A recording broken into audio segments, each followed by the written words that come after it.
What's up, guys? We're coming to you from the sunny, windy, sandy Lake Powell.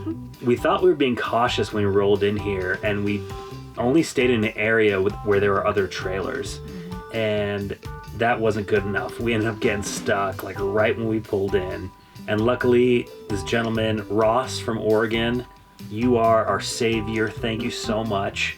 He pulled us right out, the truck and the trailer together, and we ended up like finding a hard packed spot, and we just posted up there, probably like 20 feet from where we got stuck. The plus of that was we had the view of this like spot where everybody would get stuck. So a few times we went out and tried to help, but what were we calling it? The Devil's Pit? Eventually got all tracked up. Yeah. But it didn't look different from the rest of the sand, so you wouldn't know that it was the Devil's Pit. Yeah. We did not follow our own rule, which is get out and scout ahead, which you definitely should do. Even if you can see where you're going, get out and like check out the area, especially in sandy areas, because like you said, you can't necessarily see. We found out this cool trick though, to be able to tell if you can drive on a sandy area. Dig your foot into the sand and you see if you can get to solid ground, and if you can't, then you probably shouldn't drive in that area. Pretty simple, really. Since we were off grid, that was pretty much our entertainment, just watching people get stuck and assisting if we could. So one thing that we were unaware of that we first experienced in Las Cruces was the windy season out west and how bad it can be. And it was just like that at Lake Powell. It was super windy. Every afternoon at like 1 o'clock, the wind would just crank up and like blow sand pretty much all day. So that made it tough to like enjoy being outside and taking advantage of the fact that you were like parked on the beach. Yeah. So that was sort of the shadow over the entire stay at Lake Powell. But we were still able to make the most of it and had a good time. At one point, I tried to brave the wind and go out and tan anyways, just because I was determined to get at least one beach day in.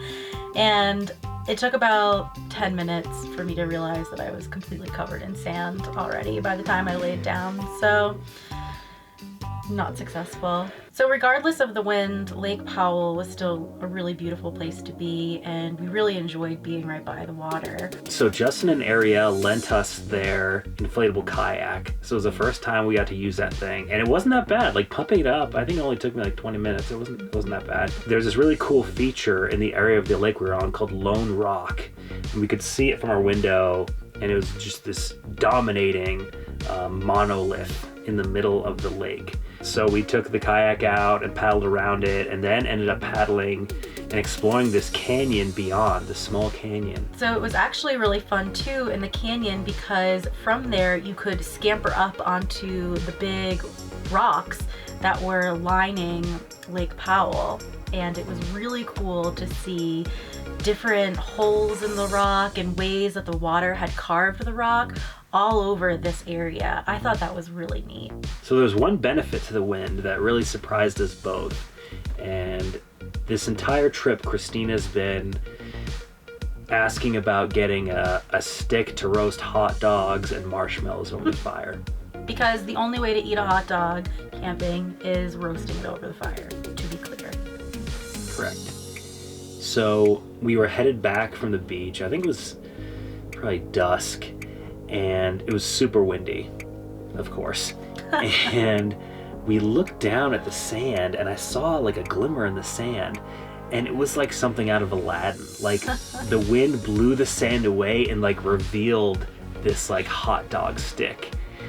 And it was just this magical moment.